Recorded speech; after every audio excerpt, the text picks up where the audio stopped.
Climbing slabs is mostly about technique. If you are a beginner, it might take you some time to get good at climbing overhangs because it takes time to build up finger strength and arm strength. However, you could potentially get good at climbing slabs really fast because learning techniques is easier than building up strength. Today, I want to share with you a slab that I climbed recently, and I will talk about 5 key techniques for climbing it. Let's take a look at this route. There are 4 very small holds for our feet. A volume here that can be potentially useful, a crimpy starting hold, a long slightly slopey volume, and a small crimp above. Another crimp above, a hold that looks too difficult to hold on to, and then a crimpy finish hold. With the close-up shots of the holds I showed, you can pause the video a bit and see what beta comes first to your mind before I start talking about it.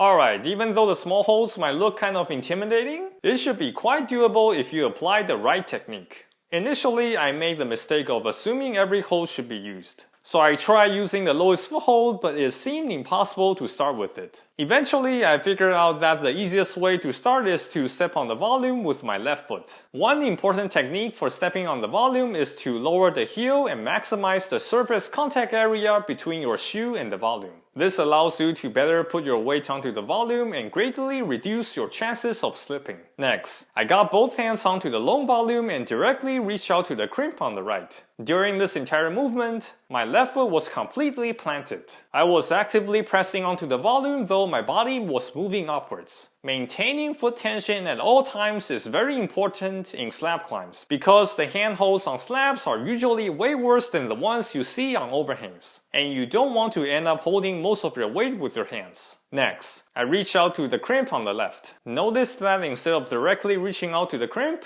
I shifted my hips to the left and then reached. This allows me to crimp less with my right fingers while doing the movement. Knowing when to move the center of mass to shift most of your weight to the foot is key to holding on to bad handholds on slabs. At this point, naturally I thought I had to reach the next handhold with my right. And the most logical way to do this was to get my right foot onto this foothold and then reach. This was an incredibly tough move because of how bad the foothold is. Eventually I was able to touch the handhold, but I realized the handhold was incredibly bad, and it would be challenging to hold on to it. I decided to think outside the box and try to break the beta. As my friend Max mentioned in my previous video, beta break usually consists of dyno or high foot. After some search, I discovered that I could potentially take advantage of my good hip mobility, bring my right foot up way high onto the long volume, skip the incredibly bad handhold, and directly reach the finish hold with my right. So first, I brought my right foot to this small foothold, and then brought my left foot up onto this small foothold. The key to stepping onto these kind of small footholds is to step on them with the tip of the shoe and press down and in. Common mistakes are pressing down only or not even pressing at all. Remember to also press in, and as a result, the foothold will feel a lot more solid. You also must resist the urge to brute force the moves by full crimping. If you feel the need to full crimp, jump down right away and redo the climb with the aim of making the feet feel solid at all times. You will see that during the entire movement, I never did the full crimp and the most I did was the half crimp. In any case, I brought my right foot high onto the long volume, but I had trouble reaching the last hold. Eventually, I figured out the mistake I made was assuming that the higher I place my foot, the better it will be because I'm supposed to be closer to the finish hold. However, what I didn't realize was that for this particular climb, the higher I place my foot, the further my foot will be away from the finish hold horizontally, which means my body will be more tilted when I reach the final hold. It also means my center of mass will be further away from my foot horizontally, and consequently, I will have to put a lot more weight onto my hands to hold the position.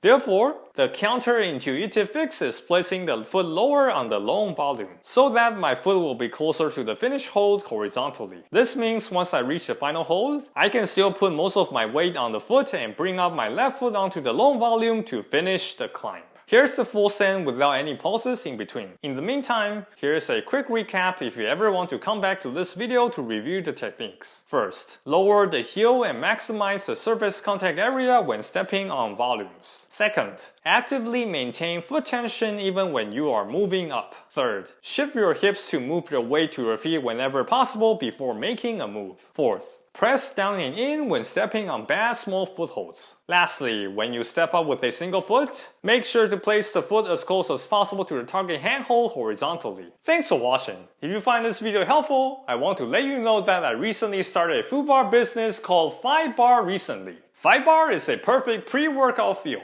It consists of low GI ingredients with 190 calories packed in a bar. It has zero added sugar and consists of organic real food ingredients exclusively. To my knowledge, there is no other food bar like this on the market. That is why I decided to start 5Bar. Definitely check out the link in the video description below to order some 5 bars. See you in the next video.